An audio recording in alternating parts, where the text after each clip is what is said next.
We went through this first example in our class. We calculate given this 5-period actual value and the forecast, and we calculate the MAD, MSC, and MAP. Anybody can tell you what does MAD represent? MAD. Mean what? Absolute deviation. Okay. What about MSE? MSE, what does MSE mean? Mean square error, very good. Finally, what does MAPE, M-A-P-E mean? MAPE. Mean average percentage error. Very good. So it's mean average percentage error. So we see that in industry in the future, right? I hope when you see this terminology in the future, you know, okay, that's MAD. Mean absolute deviation or mean square error, you know, that's MSC. That's MAPE we are talking about. But one thing I want to remind you guys is that different company may use different formula, even they still call like MAPE. But very interesting. Well, I can share the example to you guys. So when we calculate the MAPE here, right? So it's actual minus forecast divided by actual. So you think about if we have actual forecast, right? If we have, well, actual is 10. Let's say forecast is 20. Okay, in our formula to calculate the percentage, A minus F divided by A, which is 10 divided by 10, which means the forecast error is 100%, right? Because it's really 100% off. Clear? Off by 10 units. So this is the widely acknowledged, correct, I would say, formula to use to calculate MAPE. But as I can tell you, well, that's a very famous Fortune 500 level company. Okay, they use the MAPE, calculate MAPE in different way. The way they calculate is that divided by forecast. Let's see what's the difference. So it's still 10, but now what is the denominator? 20. You see these two numbers? Very different. Big difference, right? And then I can tell you, okay, the first one we introduced in the class is widely used, is the correct one. Should be the correct. What's the problem of the second one? When we use forecast as the denominator to calculate the percentage error, what's the problem? Any problem? The forecast could be really off to begin with, so you just keep making a problem worse. Problem worse? Yes, definitely. And the problem is that if you use the forecast as your denominator, when your forecast is extremely large, you will see it will approach to 100%, never pass 100%. Right? We can see here, right? And let's say in extreme case, let's say forecast is like whatever how many zero you want to add. Right? Let's say this is a forecast. Well, the numerator is very close to this number, minus 10. The forecast is this number, so it's very close to 100%. But it will never pass 100%. Well, but for the first one, it can definitely pass 100% if your forecast is really that's all. That's a huge number. So in this sense, and also forecast, well, it's not the objective item. Well, actually it's objective. It's what really happened. Forecast is your subject. When you measure the performance, usually the denominator should be the objective variable instead of subjective, right? So that's the problem. But I can tell you the name of this company is Unilever. They use the second formula for decades to calculate their MAPE. Why I know that?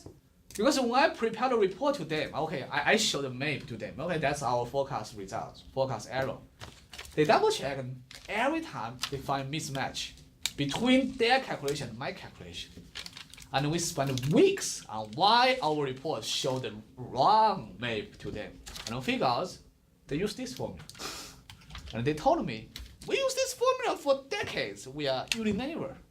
Well, different company have different strategy, but I can definitely tell you it's not the correct formula to use. Okay, but let's keep that in mind. If you go to a company that maybe use a different formula, it's still called MAPE. You want to double check, okay, that's formula they use before you jump to our formula or the correct formula, right? That's, I can't say it's correct, but right, make more sense, at least for me. Okay, that's the MAPE. So next topic we'll talk about is the forecasting approach. Well, in this chapter, we'll focus on the second category, the quantitative forecast. We'll use a lot of technicals to develop different models. Let's first brief talk about quantitative forecast. Quantitative technicals will permit the inclusion of source information such as human factors, which is extremely hard to measure, okay, by number, right? Personal opinions. Well, you just tell me, okay, I feel next week our demand will increase. What? How we implement in the quantitative? It's really hard, right? You have these big hunches, group panel, something like that. Very difficult or sometimes impossible to quantify. Okay. But it's still very useful to use our experience, our personal opinion, right? Consider human factors to make the forecast. Usually, nowadays, most companies, especially big companies, they use quantitative forecast, at least for the first step, right? Advanced software, very complex algorithms, they make the forecast. But in the final step, the managers or the people on site, they know better about the employers, about the customer, about the near trend. They can override the forecasting results provided by quantitative models. That's what we did before. So we have the software, we definitely have the knowledge how to build a model, but we are lacking of the knowledge of the on-site, what's happened in this store, in this week. All the results we get is based on historical data. We build a quantitative model. We say, okay, in this store, ice cream demand next week is 100. Well, we don't know the promotion. It can happen on Wednesday, right? The manager, okay, we plan the promotion on Wednesday, but no way show it in the database. Okay. Nobody give us a single. And then when the manager receive our forecast 100, he or she will think, oh, they didn't know when they make a forecast that we'll have a promotion on Wednesday. Okay, then it's will underestimate our demand for ice cream next week. Then he or she may say, oh, that's probably we should increase a little bit based on this 100 forecast provided by Charles, right? He or she may say, I want to override to 150 because I know there will be a promotion happen. It's not included in the quantitative model. It's clear? So basically, it's rely on your experience, right? Hands-on experience. It's rely on your any urgent things happen, right? You can override. That's we provide the override function for some authorized people like manager or some people really understand. We don't want everybody has the authorization to override our results. That's usually a typical software to handle this situation. Clear? Okay, another thing I want to share you about that is an example that I work for Amazon, right? When I work for Amazon, my job was label forecasting. So I need to forecast how many employees we need every week, right, to handle that. You must know that the demand of Amazon demand fluctuates a lot. Do you know the peak season for Amazon? Christmas. Thanksgiving. So if you see that, okay, Thanksgiving to Christmas, that's 1 month is huge demand, right? The spring is pretty low demand, right? Summer is a little bit peak, but yeah. So definitely they have a big fluctuation. That's required forecasting on their labor, on their demand. So that's my project as a PhD internship there. Okay, I make a forecast. I talk with their site manager. His name is Mo. He has definitely all the knowledge on this field. He has an MBA degree from top university. He worked in Amazon for so many years. He knows everything we'll talk about in this chapter. But I observe that in his forecasting, they have the forecast created by their software or algorithm. But more every time he modified the forecast provided by software. Like we forecast 115, he changed to 120. We forecast 100, he changed to 95. Many times. So one day I went to his office, I just asked him more. Okay, why? I understand maybe you have to make the change of the forecast results, but I asked him, how do you determine this number? When you change it from 120 to 125, how do you determine why it's 5? Okay, more definitely know all the quantitative method. He know all the historical data, right? But he can't explain. He just tell me, Charles, that's my experience. Well, it's not because he's lacking of the quantitative training. It's clear? Sometimes people don't know that they use qualitative. But even that some people you really understand all the quantitative details, you still have the value to add your personal opinion, experience, use quantitative factors to further polish your forecasting results. Clear? That's a manager in one of the biggest warehouse of Amazon. He did that every week. He can't explain. Experience, right? It's really complex to explain. Maybe he can, but he don't want to explain to me. Spend like hours. Right? So we can't teach. In fact, okay, we can't teach how to use the qualitative forecast technique. It's really need to develop by yourself based on experience and also like maybe other people's opinions. Okay. For quantitative forecast, you're subject to inputs such as opinion from your customer surveys, sales staff, managers, executive and experts. Executive opinions is a small group of high-level managers meets and collective develop a forecast. Well, it's in many companies called a SOP meeting. SNOP. Have you guys heard about that? Okay, sales and operation planning. Okay, they come together like salespeople, marketing, operations guys come together to make the forecast. Sales opinion is definitely very important. They are in the front line contacting the customers. They know better about what's the recent trend of customer. Survey is another good method to help us understand the trend about the future. Other approaches, for example, that you get some other managerial staff's opinion outside a consulting company. Yeah. Okay, now we formally begin to introduce the models, quantitative model in this chapter. As we have discussed, right? Qualitative model is useful, but we can't teach. We can't teach, okay, how to build an experience on these products or this item. It's really hard to teach and almost impossible. But definitely we can teach is the quantitative model. It can be widely used for different situations. So first big family we introduce is the time series forecast. Have you ever heard about time series before? Raise your hand if you have heard time series before. Nobody? You already know that in statistics class, but probably that you don't call it time series when you study that in statistics class. Okay, it's forecast that projects patterns identified in recent time series observation.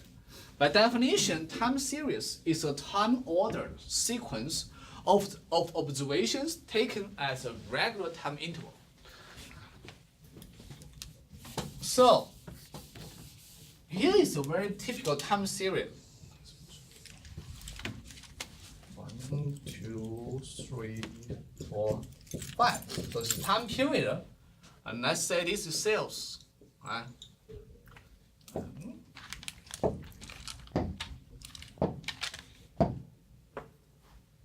So this is observation of time series observations. Well, you can see why this time series. First is a time order sequence, right? Period 1, let's say week 1, 2, 3, 4, 5. Right? And the observations are taken as regular time intervals. It's not like, okay, we observe our sales in week 1, then jump to week 3, or we skip week 2. No, that's no time series as this in our class, right? It has to be the same interval, or every week we measure the weekly demand. It's not weekly, monthly, daily, mixed together, no. It's weekly demand, and we will talk about weekly, that means 7 days. Okay, it's equal. So that's called time series. And the condition to use time series model is that we must satisfy the assumption that future value of the time series can be estimated from past value. Which means, okay, what's happened in the future is related to what's happened in the past. If we don't have this assumption, we can't make any forecasting, right? Because that's just a random guess. Because whatever happened for next day has nothing to do with what we have done in the past. Then we can't make any forecast. So usually this assumption is true. Right? There are several different behaviors of time series, such as trend, seasonality, cycles, irregular variations, and random variations. Okay. First, let's talk about trend and seasonality. So trend is a long-term, either upward or downward movement in data. Okay. It can, for example, the population shift, okay, increase or decreasing, changing of our incomes, that trend. Well, on the other hand, seasonality is very easy to understand. It's a short-term, regular variation related to the calendar year or time of day. Right? Many industry has a seasonality. So let's first talk about restaurant. I want to ask you guys. Okay. What's the pattern of restaurant's seasonality? Like, let's say fast food. McDonald's. Everybody eats at McDonald's, right? So what? Any seasonality of McDonald's? Well, you know, there's the lunch rush, like around noon, is when they really get a lot Yes. of Can reset. Okay, it's not necessarily the calendar year. It can be a day, right? So for the seasonality for McDonald's is typical. Okay, it's the lunch time, maybe breakfast time, like dinner time. That's the peak time, right? Afternoon, we know that they have Happy Meal, or because that's demand is pretty low, right? They want to promote their products. So that's McDonald's. Okay, service call center. What's the pattern of the service call center's seasonality, in your opinion? Call center? That's up and down for their demand? Would that be like after hours? I also think so, right? Especially after dinner, Yeah. right? And before like 10 or 11, before people go to bed, right? That's, for most people, that's the only time period we have time to call some tedious customer service, right? Okay, theaters definitely have some different, this depends on which theater, but for movie theater, most likely summer, right? Is the peak season. For kids, well, you can see all big movies come, most big movies come during the summertime. And lots of other examples, for example, Turkey. Yeah, Turkey has very strong seasonality. What is the seasonality for Turkey? Thanksgiving, right? Candy, right? Halloween, right? So we can list a lot. That's many items, ice cream, summertime, right? So those many items has some seasonality. We'll talk about how to deal with the item with seasonality to make the good forecasting. Cycle. Like, sometimes we get confused about cycle and seasonality because seasonality, theoretically speaking, is also a type of cycle, right? But when we talk about cycle, it's often, it's usually lasts more than 1 year. It's also like seasonality we talk about can be like, okay, that's 2 hours, lunch hour, that's seasonality, or every Christmas or every Thanksgiving, that's seasonality. But when we talk about cycle, it's usually we talk about something lasts more than 1 year. Related to like such as economical performance, political atmosphere, or even agricultural conditions. For example, we talk about recession. That's a cycle, right? Every, I don't know, 20 to 30 years. Well, we don't know exactly the interval between the two recessions, but we know that whenever it happens, it won't end in 1 year. It will last for several years. Like our last recession, most likely, I think it's like 2008 to 2012. That's my personal feeling. But yeah, but generally it lasts for more than 1 year, right? Irregular variation usually is due to the unusual circumstances that does not reflect typical behavior. Like labor strikes, weather events, current hurricane, right? The heavy hurricane. That is a disaster for Texas and Louisiana. Random variation, residual variation that remains after all other behavior have been accounted for. Well, my understanding for random variation is that there's mother nature we still don't understand as a human being. All the mother nature we don't understand, we call it random variation. But think about, right? many years ago, something we don't understand, we call it random variation. Now it's not random variation anymore. For example, what's happened past week is the solar eclipse, right? Thousands ago, people don't understand. Okay, when is solar eclipse will happen? Or they think it's a magic or some bad sign, but people don't know. People just observe that it's just totally random for people thousands ago. But now, we know that, right? We know the next 100, 200 exact time and location of the solar eclipse. So it's not random anymore. So that's my personal opinion. Different people have different explanation of this random variation, right? Okay, now we'll begin to introduce our first error model in this chapter or in this class. It's called the naive model. So for the naive forecast is so naive, so everybody can understand. We use a previous value of a time series as a base to make the forecast. Okay, so very simple. We just use the previous sales actual data to make our forecast for the next period. It can be used for stable time series or seasonal variations or even trend. Okay, now example. We want to use a single previous value of time series to make a forecast. Scenario 1, a stable series. The forecast for time period is equal to the previous time period's value. Okay, and then it's very straightforward. For example, if we think it's a stable time series, then what is the forecast for period 3?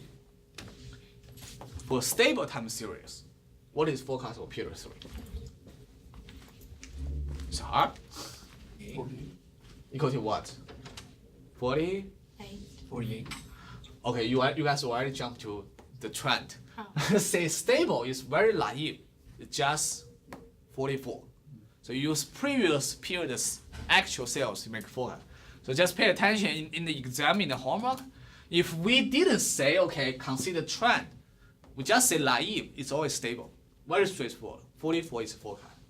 Well, seasonal variation is equal to the value of the series last season. For example, we want to make the forecast of candies demand during Halloween. We can't use last week candies demand, right? Before Halloween week. What we should use is last year's Halloween's demand for candies. No, that's for seasonality. Trend. Naive method can also capture trend a little bit. Okay. Here, if we consider trend, either increase trend or decrease trend, the forecast is equal to the last value plus or minus the difference between the last two values. For example, okay, that's the example, very simple for you guys. So we have period 1, the actual demand is 40 units. For period 2, actual demand is 44 units. Anybody can tell us what is the trend here? Just 2 data points. What is trend? Plus or increasing, right? Increasing. Yeah, increase trend, right? Okay, now if we want to use naive method to make the forecast of period 3, it's pretty straightforward. First, we capture the difference between the last 2 periods, 1 and 2. What's the difference here? 4, right?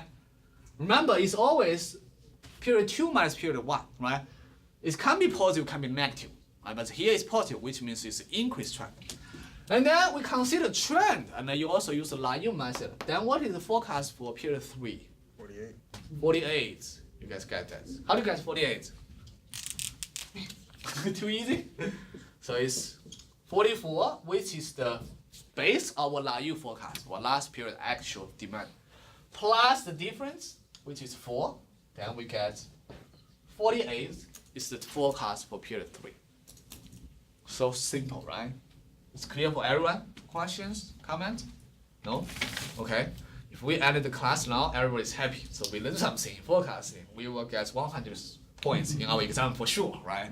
It can't be easier than this. Right? But this method, okay, it's called naive. It's really simple, but still widely used for industry. If you are doing, for example, let's say a small business, very stable customer, Well, you don't have time to make a like scientific forecast. The easiest way let's say you want to decide the order you want to purchase next week. You just look at our sales last week. Very easy estimation, and most likely can be accurate estimation for what we should purchase, how many we should purchase next week, right? Similarly, right, when we forecast the turkey demand this Thanksgiving, the easiest way we look at is the turkey sales last Thanksgiving. Right?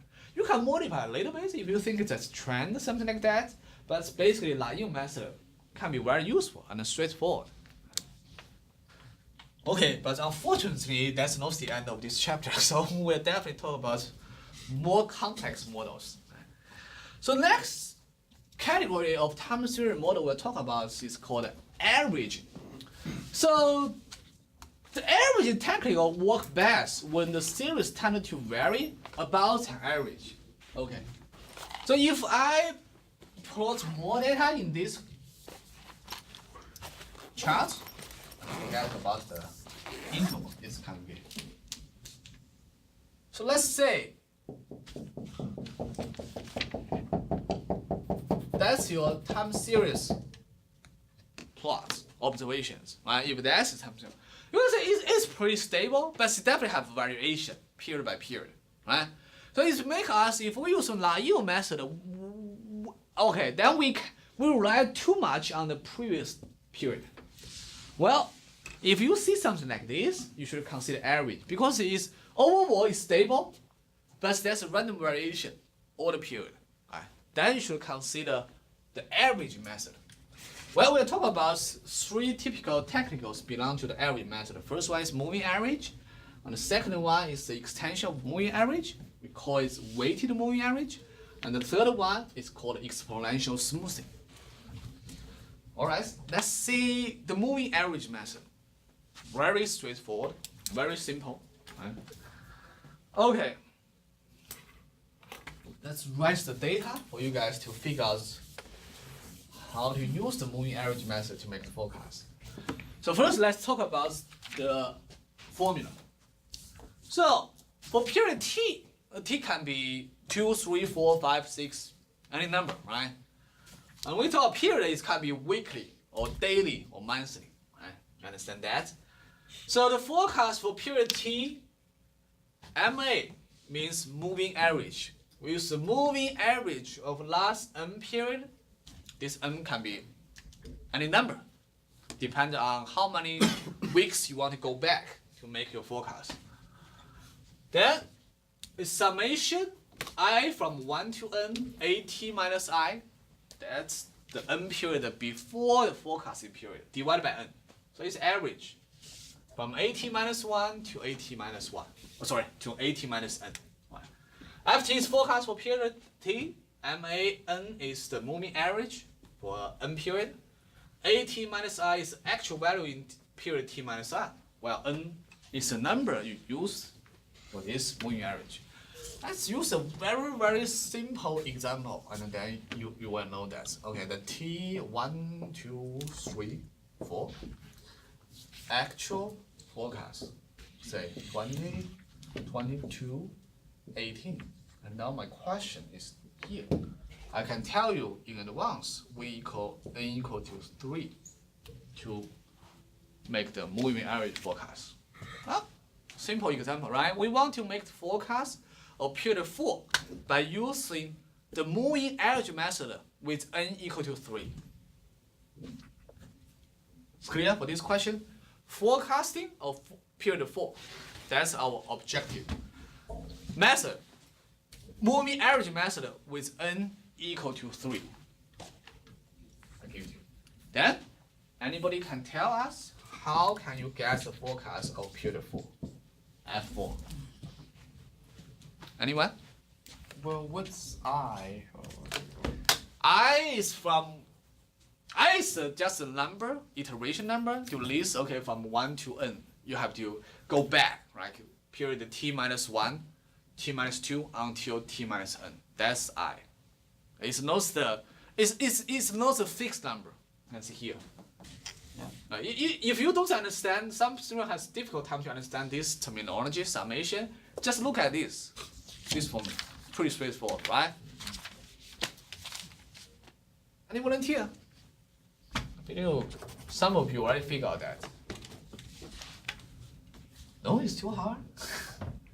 So when n equal to 3, okay, clear. So we n equal, we can do that together. We do that together. We plug in the formula. So okay. So F4 equal to MA what? Let's write this up. MA.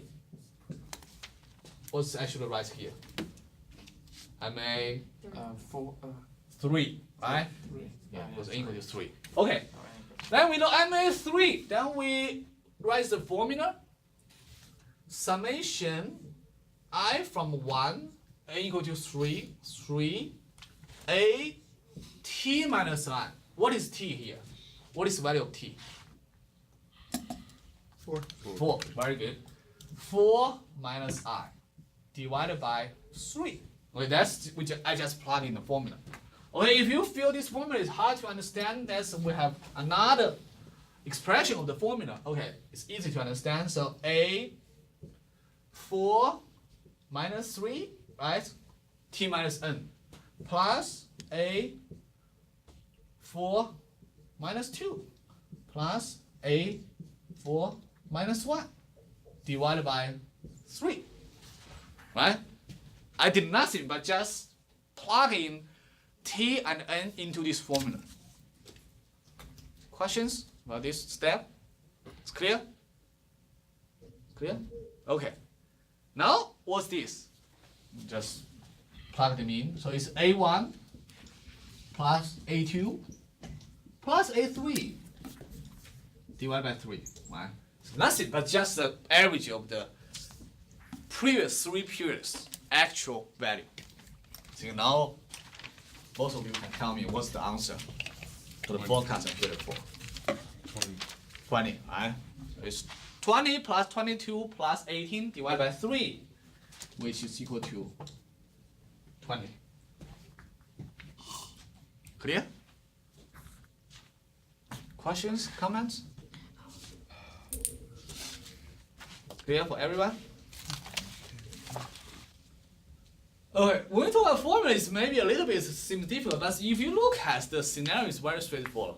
You tell me, n, how many periods you want to use for moving average method? 3. That's easy.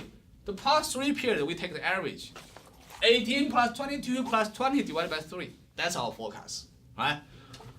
The formula maybe will take you some time to get used of this formula, but the idea is very straightforward. All right? Question, comments? I can be extremely slow in this chapter. Question? So will you give us the n? Like in this problem? This n? Yeah.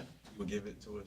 Yeah, in a homework exam, I will give you n. I will talk about this n. Okay. A little 1 minute later. Any other question? N will be pre-given in the homework exam. No question? Then follow this topic. N is pre-given for all of your assignments. But what's happening in reality? When you work for the company, is N predetermined or not?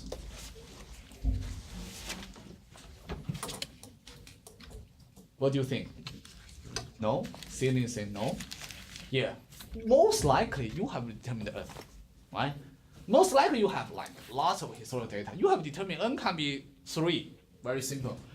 N can be 30. N can be 100 if you really think, okay, it matters 100 weeks ago. You have determined N. That means the moving average method, even the formula is very simple. It has infinite combination because N. It's really hard to tell, okay, what is the optimal value of N? Because there's really infinite options. Okay, when the new data become available, we update the forecast. Very simple, right? So let's say we finish period 4, right? We make the forecast 20, and then it turns out actually it's also 20. Now we come to period 5. We want to make the forecast of period 5, right? If we want to make the forecast of period 5, now you will see we have to update by adding the newest value, which is the value of period 4. Right? This is the newest value. Okay. And dropping the oldest value, which one is the oldest value? Period 1. right? Now what we use for forecast period 5 is 2, 3, 4. That's 3 data points. Period wise result doesn't matter when we make forecast period 5, right? So that means okay, F5 is again is still straightforward. 20 plus 3 divided by 3, so it's still 20. That's how we get forecast of period 5, right? So it's a rolling horizon. Once you make the next step, you have the actual value of forecast of period 4. Then you see it. Okay, you drop period 1. Similarly, when you move to period 6, you will have the actual value for period 5. That is 3, 4, 5. Take the average. You get forecast period 6. Clear? Okay. So, talk about N. Okay, so if we have a fewer data points, like N is very small, like 1, 2, 3, okay, it's more responsive to the near trend. If we have more data points, like N 10, 20, even like 100, it's less responsive. It's smooth the average for a very long time period. Okay, next model we'll talk about is called weighted moving average method. Okay, everybody has to write this formula because we have an example in the next page. So for the weighted moving average method, usually we give the highest weight for the most recent value. For example, it just erase here. Okay, when we make the forecast of period 4, the value of period 3 should have the highest weight. That's the idea. I want to ask you, why when we say make the forecast of period 4, why this period? Okay, the nearest period should have the highest weights when we calculate the average. Does this make sense for you? Or does it make sense? Or no idea? Or don't care? Maybe don't care, right? It's most recent. Yeah, like Alan said, most recency is most likely, most relevant. But it's, I would say this is an assumption. It's assumption can be wrong, right? So most recent last week, for example, if last week something strange happened, for example, we have promotional discounts or disaster, well, this data point is very useless to make focus next week. But generally speaking, the most recent data points is most relevant to what will happen next. Well, that's the reason in the weighted moving average method, generally speaking, we put the highest weights for the most recent value. And then the forecast is calculated this way. Okay, there's a typo in this formula. Sorry, but it should be ft plus 1 instead of ft because you want to forecast the next period by use at. Right? Wt at plus until wt minus n at minus n. Okay, should be that. Type is should be from Wt minus 1, At minus 1.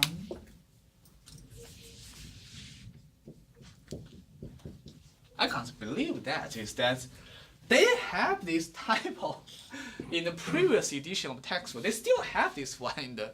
I have to modify again because I did that for previous edition slides. But anyway, so here is the correct formula, right? We want to make the forecast period t. Okay. If we use the simple moving average method, that's very simple. So it's At minus 1 add until At minus n divided by n. Right? That's the simple moving average method. But for the weighted moving average method, now we have a weight for each time period. Wt minus 1, which is the weight for t minus 1. Wt minus n is the weight for t minus n. Then we get the weighted moving average method. Okay, now is an example. So we want to compute the weighted average forecast by using a weight of 40% or 0.4 for the most recent period, 30% for the next most recent, 20% for the next, and 10% for the next. Our objective forecast is period 6. Period 6. We do have all actual demand from period 1 to period 5. Right? A1, A2, A3, A4, A5, we know here. Now, the question is that use the weighted moving average method. So here's the formula, right? Use the weighted moving average method. to make the forecast of period 6.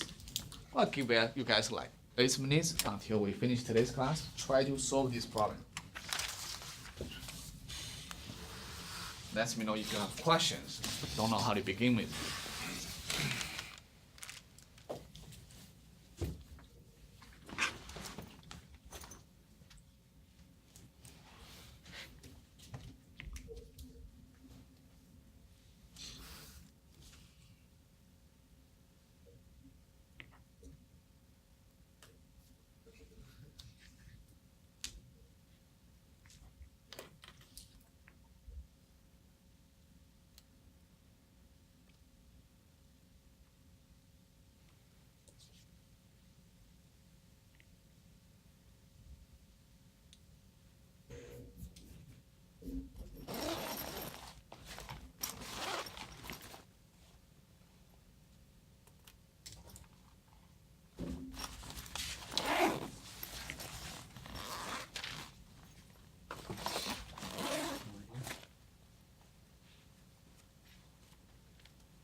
Together?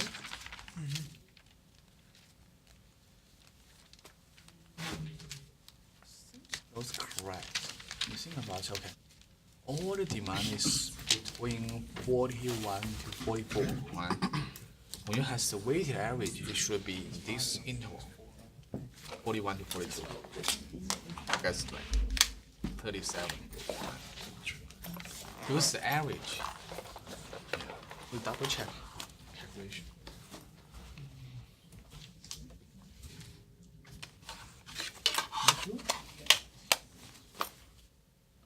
Okay, it's hard. A little bit. It's 0.2, like over 6. Point, you mean 0.4? No, it's not 6 because 6 is the period, is ft. So t equal to 6, right? You look at the formula, right? So we want to forecast the ft f6. So t equals 6. So the first term is wt minus 1, at minus 1, which is w5, a5. Okay. So the weights, 40% of the weights go to period 5, which is the closest period to period 6, right? Similarly, 30% go to period 3, oh no, period 4.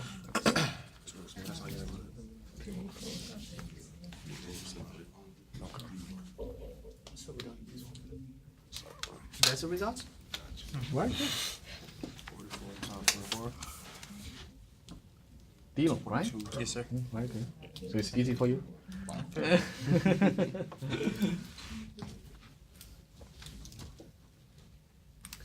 Take your time, take your time. Very close. In fact, it's 42. So yeah, double check why you guys a little bit off the answer. Okay, boys, you're great. What's your name again? Gracie. Gracie. No idea? Lost a little? That's okay. We'll go through together. All right.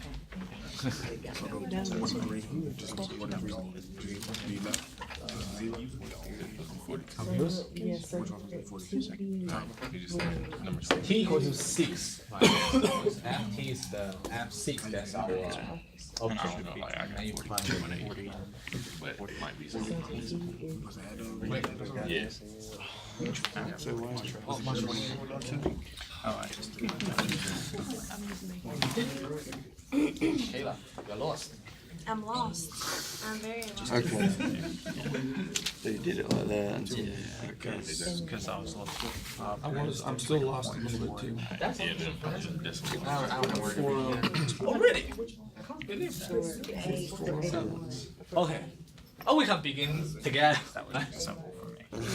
We do have some students have figured out how to do that, but I can see like about 2/3 of the student group here, we still don't know how to do that. That's okay. As it's the beginning of the semester, you do warm up, right? The more you practice, the better you will become. Oh, let's do that together. So, FT, that's our forecasting. Okay. Which period want to forecast? 6. Then T equal to what? equal to what? 6. 6. Right? Then we just plug in the formula, right? So we need to have W t minus 1, which is 5, right? A5 plus W4 A4 plus W3 A3 plus W2 A2. Should I continue to rise? Plus W1 A1? No? Why? 0. Because look at this. If you count, we only assign weights for the last 4 time period, right? 40% for the most recently, 30% next, 20% next, and 10% next. So we only go back for 4 period to make our forecast. Clear? We only assign 4 weights for the most recent 4 period, which means period 1 theta is useless. It's so true in industry. They will give you a lot of data. Okay, you can't use all of data, right? You have to truncate data. In this example, this is a trap for you. Okay, period 1. Ignore that. Okay, then we just plug them in. What's the weight of period 5? W5. Anybody? Point. 0.4. 0.4. Great. What's the value of A5? 42. 42. You get it. So weights for period 4, W4, 3-0. 3%, 30%, right? Times 41 plus 0.2 times 44 plus 0.1 times what? 41, right? Who can tell me what's the final result? 42. Those hard, right? It's still, Kayla? That's what I was doing, and you said I was lost. But Okay, sorry about that. That's my what do you mean at the end of the equation that's in the box? It says WT minus N. What would that part be? So n is 4. That's we have to figure out what is n. Here, only 4 periods are assigned the weights, right? So that means n equal to 4. We only use the previous 4 period to make the forecast. So that's the reason. Okay, use 6 minus 4. It end up with W2 A2. Clear? Good question. So, like the t minus 1 on the first one, it's gonna be t minus 2, then t minus 3, t minus 4, Yeah. as you go along. Yeah. Okay. Until you stop at t minus n. Well, n here is 4, right? Right. Because it's 4 period. So that's it. That's why we stop at 2. Because 6 minus 4 is 2. Alright? If no, don't have any question, we'll see you guys on Friday. To be decided. You could do something.